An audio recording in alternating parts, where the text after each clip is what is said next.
चलिए, तो आज 1 घंटे लगातार सवाल जवाब का सिलसिला बनो अपना फाइनेंस मिनिस्टर में। आप भी अगर शो लाइव देख रहे हैं तो अपने सवाल हमें व्हाट्सएप कर सकते हैं। यूट्यूब पर लाइव देख रहे हैं तो झटपट कमेंट बॉक्स पे अपने सवाल डालिए ताकि आपकी फाइनेंशियल प्लानिंग हम शो पे करवा सकें।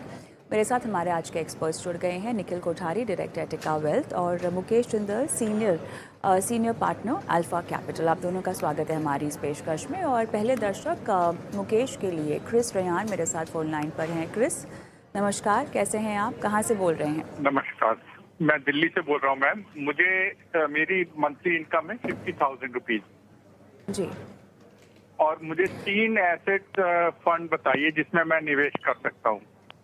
आपकी उम्र आपने क्या बताई? 28 आपने अपनी उम्र क्या बताई? 28 साल। 28 साल।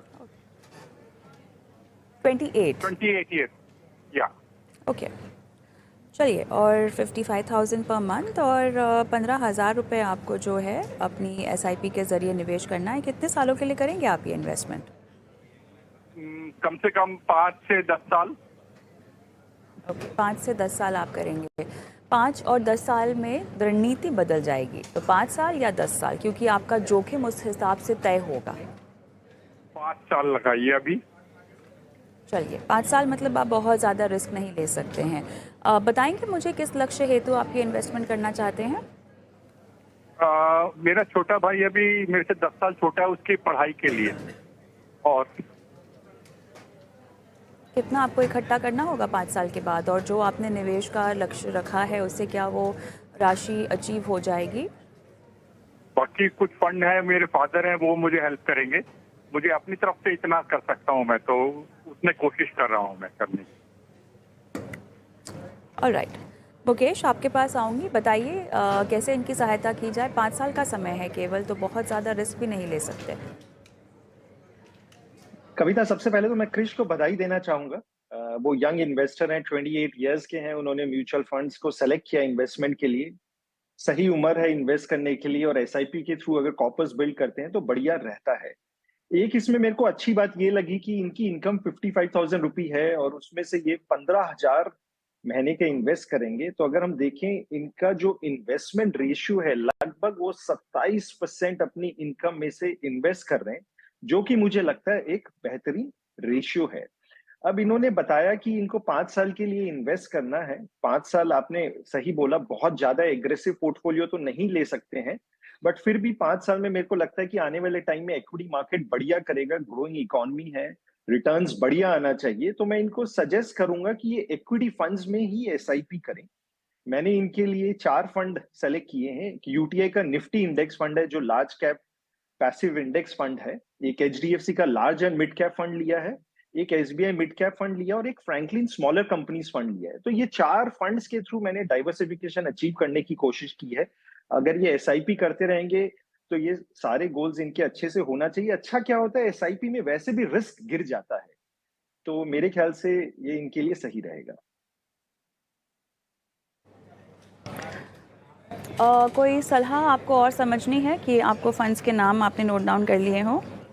मेरे को दोबारा से दिखा दीजिए दूसरे नाम जो थे, 2 प्लीज। आप ये शो जो है वो यूट्यूब पर देख सकते हैं। यूट्यूब पर हमारे शो सारे अपलोड होते हैं, पुराने भी। और अगर फंड्स के नाम आप नोट डाउन नहीं कर पाए हैं तो आप शो वहाँ पर वापस से देख सकते हैं। इसके अलावा रणनीति के लिहाज से कोई और सवाल आपको पूछना है? Thank you ma'am. All the best.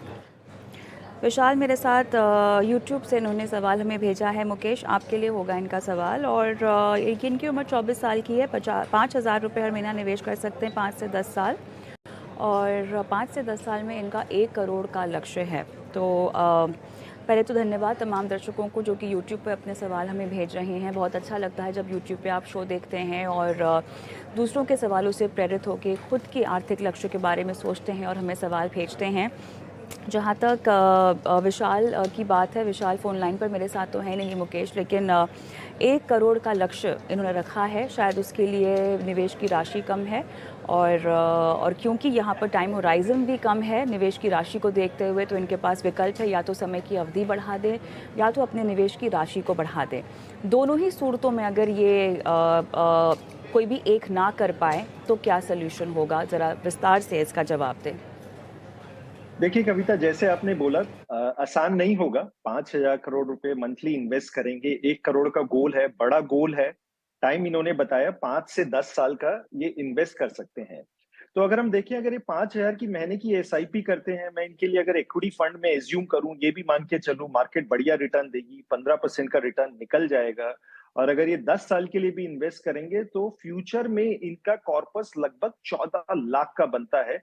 फिर भी शॉर्टफॉल रह जाता है। अब इनके पास ये शॉर्टफॉल कवर करने के दो सॉल्यूशंस हैं। या तो सॉल्यूशन ये है कि वो एसआईपी बढ़ा दें, एसआईपी बढ़ा के 35,000 अमाउंट कर लें।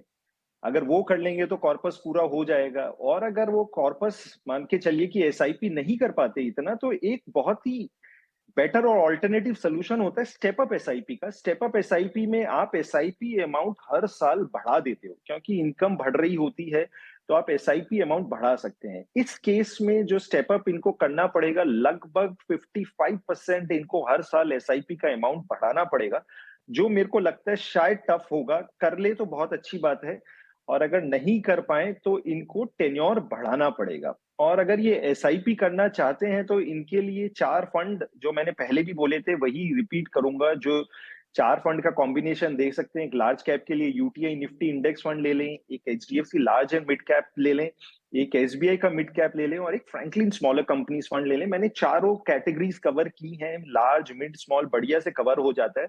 डिसिप्लिन फॉलो करें, स्टेप अप करें, और अगर ट्रैक पे रहेंगे तो 10 साल नहीं तो शायद 15 या 20वें साल में हो जाएगा।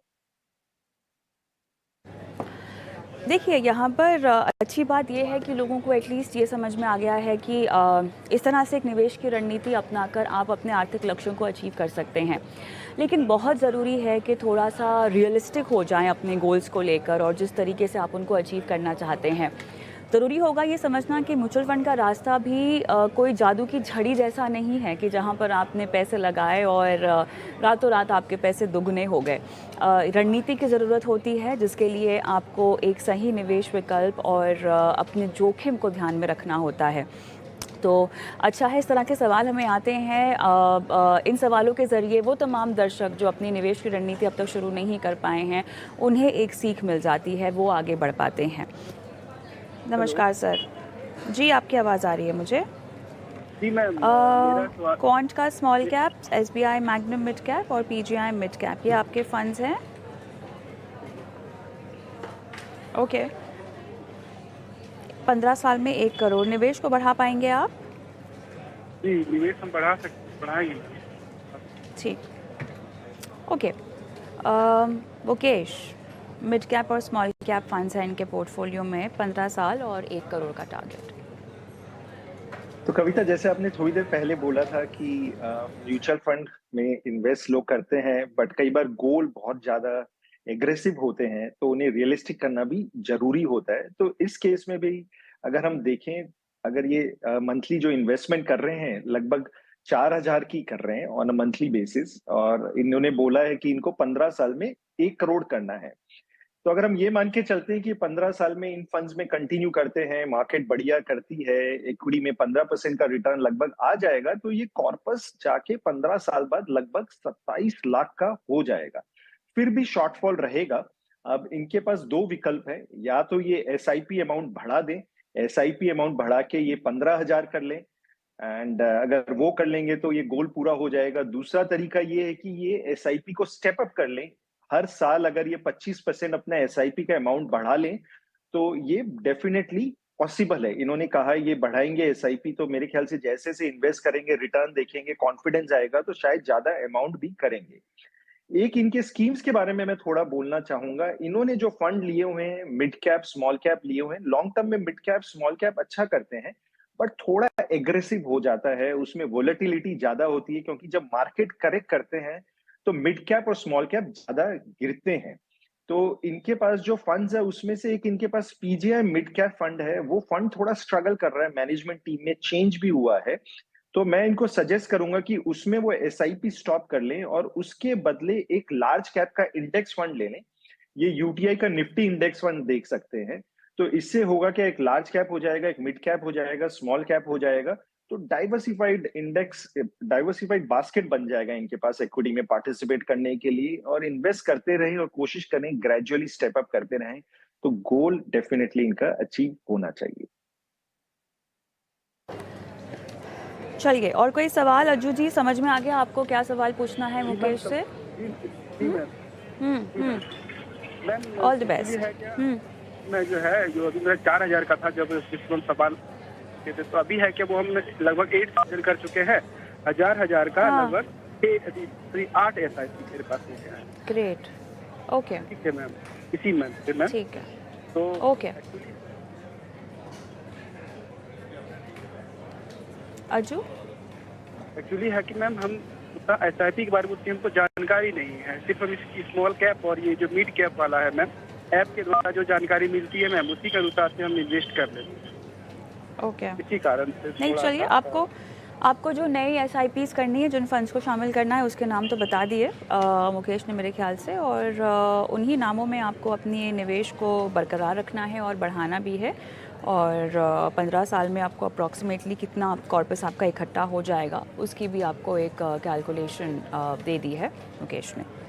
रंजन का सवाल लूँगी मैं यूट्यूब से, और मुकेश, मेरे ख्याल से आपके पास है ये सवाल। 32,000 रुपये की देखिए ये SIP कर रहे हैं, और फंड्स के नाम भी हैं। इन्हें जो है स्पेसिफिकली 2 फंड्स, ABSL का टैक्स रिलीफ और UTI निफ्टी इंडेक्स, 2-2 लाख रुपए इन्होंने जो है वो निवेश कर रखे हैं। और टारगेट जो है इनका, उसके मुताबिक इनका पोर्टफोलियो सही है, और 2 लाख रुपए इनकी जो इन्वेस्टमेंट वैल्यू है वो ABSL टैक्स रिलीफ और UTI निफ्टी इंडेक्स में पहुंच गई है। तो अब वैल्यू बढ़ गई तो कह रहे हैं कि क्या निकल जाना चाहिए, ये इनका सवाल है। मेरे साथ फ़ोन लाइन पर शायद नहीं है रंजन, बताइए मुकेश। देखिए कविता, अगर इनका हम पोर्टफोलियो देखें, इन्होंने स्पेसिफिकली फंड्स के बारे में पूछा है। जो ये fund ABSL tax relief fund है, ये एक इक्विटी लिंक्ड सेविंग स्कीम है, ELS स्कीम है, टैक्स बेनिफिट के लिए किया जाता है, और नॉर्मली इसमें लॉक इन होता है 3 इयर्स का। लेटली हमने देखा है कि ये फंड अंडर परफॉर्म कर रहा है, और मेरी इनको रिकमेंडेशन होगी कि इस फंड को ये बेच ले, पर इनको ये देखना जरूरी है कि जो इन्वेस्टमेंट पीरियड है उसको 3 साल हुए हैं या नहीं हुए। अगर हो गए हैं तो इसे डेफिनेटली एग्जिट कर लेना चाहिए। दूसरा, इन्होंने फंड के बारे में पूछा है, UTI निफ्टी इंडेक्स फंड, जो कि एक low cost passive index fund है और लार्ज कैप के लिए बेहतरीन फंड है। आने वाले टाइम में एक्टिव फंड्स लार्ज कैप में अल्फा क्रिएट नहीं कर पाएंगे, तो ये सही रहेगा, तो आप इसको लॉन्ग टर्म के लिए होल्ड कर सकते हैं। इन्होंने और इंफॉर्मेशन दी कि इन्होंने लार्ज कैप में लगभग 50% ऑफ द पोर्टफोलियो किया हुआ है, जो कि बढ़िया है। इससे पोर्टफोलियो स्टेबल रहता है। मिड कैप स्मॉल कैप भी चाहिए होता है ज्यादा रिटर्न के लिए, बट लार्ज कैप भी पोर्टफोलियो में होना जरूरी है, क्योंकि उससे पोर्टफोलियो स्टेबल रहता है। अब इनके अगर हम देखें, अगर ये इन्वेस्टमेंट्स करेंगे तो पोर्टफोलियो कैसे ग्रो करेगा। इनकी इन्वेस्टमेंट लगभग चल रही है 32,000 की, और इनके पास एग्जिस्टिंग पोर्टफोलियो है। मैं ये मान के चलता हूँ 30 लाख जो है ये इक्विटी फंड्स में होंगे, और इनकी रिटायरमेंट एज 30 है। तो अगर ये ऐसे ही इन्वेस्ट करते रहेंगे, इन इक्विटी फंड्स में करते रहेंगे, SIP करते रहेंगे, तो बाय द टाइम ये जब रिटायर करेंगे, जो कि 25 साल बाद है, एक अच्छी बात यह है कि ये यंग है, इनके पास रिटायरमेंट में काफी टाइम है, तो 25 साल बाद ये पोर्टफोलियो इनका 20 करोड़ का हो जाएगा। और अगर मैं इन्फ्लेशन एडजस्टेड पोर्टफोलियो की बात करूं, तो वो 20 करोड़ की value in terms of purchasing power लगभग 10 करोड़ की होगी। तो काफी बढ़िया पोर्टफोलियो बन जाएगा। डिसिप्लिन बना के रखें, इन्वेस्ट करें, तो मेरे ख्याल से सही चलेगा। ऑलराइट, ये आगे बढ़ते हैं। राहुल का सवाल मैं लूँगी, और राहुल मेरे साथ फ़ोन लाइन पर भी जुड़ गए हैं। राहुल का सवाल मेरे ख्याल से मुकेश के पास है।